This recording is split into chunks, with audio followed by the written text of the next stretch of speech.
Liquor scam, Kaleshwaram scam, skill scam, ఇలా ఇప్పటి వరకు ఎన్నో స్కాముల గురించి విన్నాం. కానీ ఇప్పుడు ఈ జిల్లాలో ఈ స్కామ్ మాత్రం హాట్ టాపిక్గా మారింది. నిధులు, ప్రభుత్వ వనరులు, పథకాలు ఇలాంటి వాటిల్లో స్కామ్ల గురించి వినడం మామూలే.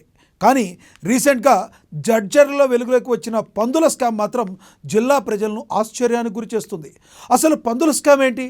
దీని వెనుకున్న కథ ఏంటి? Let's watch this story.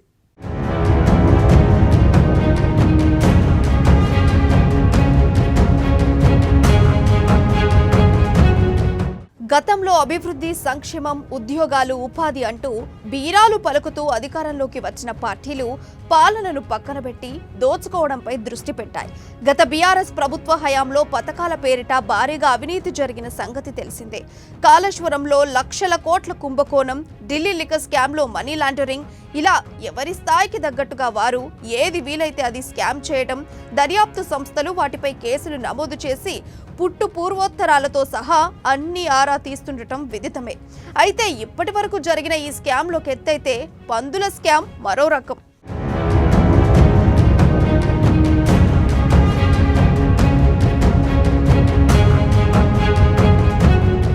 రాష్ట్రంలో కొత్త ప్రభుత్వం కొలువుదీరటం, నియోజకవర్గాల్లో ఎమ్మెల్యేలు మారడంతో కొత్త అంశాలు తెరపైకొస్తున్నాయి. ఇక ఈ క్రమంలోనే మహబూబ్ నగర్ జిల్లా జడ్చర్ల మున్సిపాలిటీలో పందుల పంచాయతీ తెరపైకొచ్చింది. మున్సిపాలిటీలో ఈ పందుల పంచాయతీ చర్చనీయాంశమైంది. పందుల నిర్మూలన పేరుతో పాలకవర్గంలోని కొందరు వ్యక్తులు వాటిని కోట్ల రూపాయలకు అమ్ముకున్నారన్న ఆరోపణలు వివాదాస్పదమయ్యాయి. మొన్నటి వరకు బీఆర్ఎస్ పార్టీ అధికారంలో ఉండటంతో దీన్ని పట్టించుకున్న వారు లేరు. కొత్తగా ఏర్పాటైన కాంగ్రెస్ ప్రభుత్వంలో ఎమ్మెల్యే అనిరుద్ రెడ్డి, పాలకవర్గ సభ్యులు పందులను అమ్ముకొని డబ్బు సంపాదించడంపై సీరియస్ అవ్వటం, ఈ ఘటనపై విచారణకు ఆదేశించడంతో ఈ పందుల పంచాయతీ వెనుక ఉన్న అవినీతి మొత్తం బయటపడింది.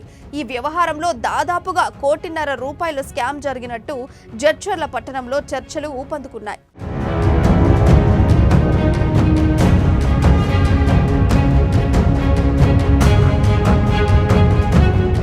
మున్సిపాలిటీలో పందుల బెడద తీవ్రంగా ఉందని, వ్యాధుల బారిన పడుతున్నామని, రోడ్డు ప్రమాదాలు జరుగుతున్నాయని గతంలో జనం నుంచి పెద్ద సంఖ్యలో ఫిర్యాదులొచ్చాయి.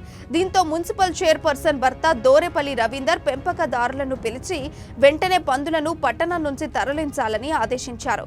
ఇందుకు కొంత సమయం కావాలని వారు కోరగా రవీందర్ అందుకు నిరాకరించారు. దాంతో రవీందర్ గతేడాది సెప్టెంబర్లో పందులు పట్టే వాళ్లను జడ్చర్లకు పిలిపించి ఆయనే ఈ ప్రక్రియను ప్రారంభించారట.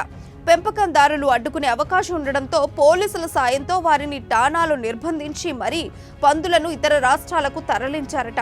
అయితే పాలకవర్గం తీర్మానం, ఆఫీసర్ల పర్మిషన్ లేకుండానే 4 విడతల్లో 80 టన్నుల పందులను పట్టించి 20 లారీల్లో తమిళనాడు, కర్ణాటక రాష్ట్రాలకు తరలించారని, పందులు కిలోకు 139 రూపాయల చొప్పున అమ్ముడుపోవటం, పెద్ద మొత్తంలో డబ్బులు రావడంతో డిసెంబర్లో మరో 8 టన్నుల పందులను పట్టించి 2 వాహనాల్లో తరలించారని, మొత్తంగా పందులను తరలించి 1,30,00,000 రూపాయల డబ్బులు స్వాహా చేశారని నియోజకవర్గంలో చర్చలు చెలరేగుతున్నాయి.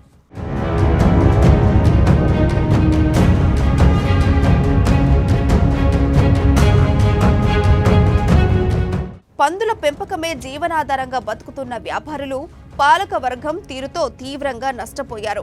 పాలకవర్గం వారే పందులను తరలించడంతో వాటి పెంపకందారులు దిక్కుతోచని స్థితిలో పడ్డారు. పాలకులే తమకు నష్టం కలిగించడంతో ఎవరికి చెప్పుకోవాలో తెలియక ఇన్నాళ్లు మౌనంగా ఉన్నారు.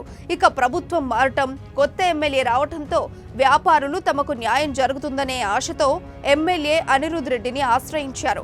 ఎమ్మెల్యే దగ్గర తమ గోడు వెళ్లబోసుకున్నారు. తమకు న్యాయం చేయాలని వేడుకున్నారు. దీనిపై యాక్షన్ మొదలుపెట్టిన ఎమ్మెల్యే మున్సిపల్ ఆఫీసర్లను పిలిపించుకొని ఆరా తీశారు. పందులు పట్టేందుకు తాము ఎవరికీ పర్మిషన్ ఇవ్వలేదని, ఈ విషయమే తమకు తెలియదని బుకాయించారు. అలాంటప్పుడు పందులు ఏమయ్యాయని ప్రశ్నించడంతో నీళ్లు నమిలారు. పోనీ పందులను అమ్మిన డబ్బులను మున్సిపాలిటీ ఖాతాలో జమ చేశారా అని అడిగిన ప్రశ్నకు అలాంటిదేమీ లేదన్నారు.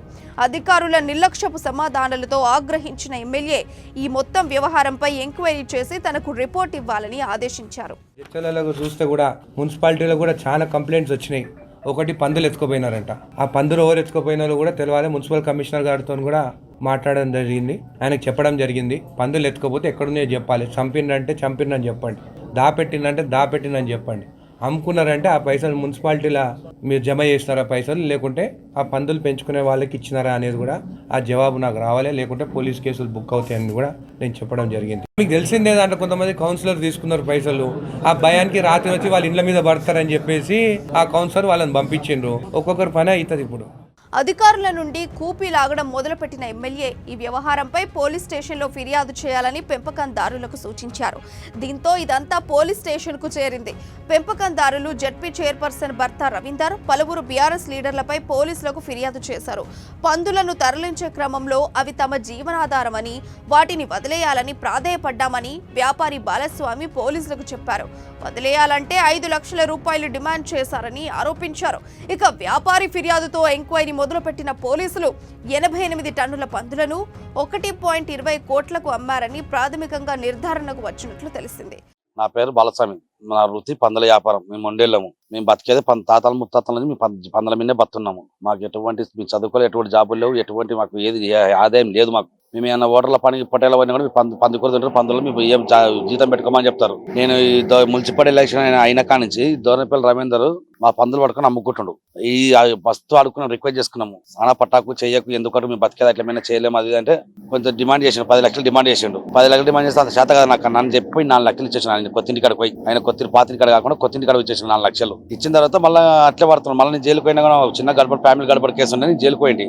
జైలుగా పట్టిండు. మొత్తం 22 బండ్లు టోటల్ గా. మా బండికి అయితే మా సొంత మా పందుల బండికి అయితే 8 టన్నులు వస్తుంది పైన కింద. ఈలో మామూలు బండి కాబట్టి కింద కూడా కాబట్టి బండికి 4 టన్నులు వచ్చేస్తాయి. తూకం పచ్చి తూకము 130 రూపాయలు కేజీ.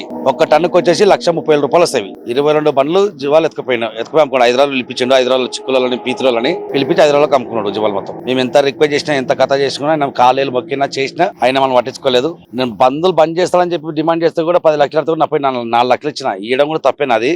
ఎందుకంటే నా బతుకుతారు అది పోతే నేను బతకలేనని చెప్పి భయపడి 4 లక్షల రూపాయలు ఇచ్చడం జరిగింది. ఆయనకు ఆ 4 లక్షల రూపాయలు తీసుకున్నా కూడా ఆయనకి సెంటిమెంట్ లేకుండా నా పందుల మొత్తం అమ్ముకున్నాడు. పోయిన నెల 16 తారీఖు మట్టి కేసు శుక్రవారం నాడు ఇచ్చిన. కాబట్టి దోరనపల్లి రవీంద్ర మీద ఒక్కరి మీద ఇచ్చిన, ఎవరి మీద లేదు. నా పందులు పట్టుకపోయి పట్టించే మొత్తం అమ్ముకుంది దోరనపల్లి రవీంద్రే.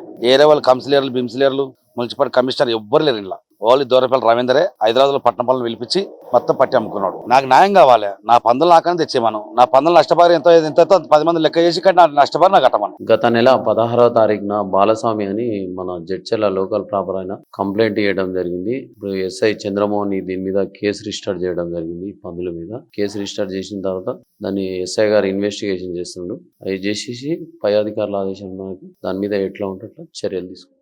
ఇక మొత్తంగా స్కామ్లకు కాదేది అనర్హం అంటూ తెర మీదకు వచ్చిన ఈ పందుల అమ్మకం స్కామ్ జడ్చర్లలో హాట్ టాపిక్ గా మారింది. ఏది ఏమైనా పందుల పంచాయతీకి అంతమేంటో వేచి చూడాల్సింది.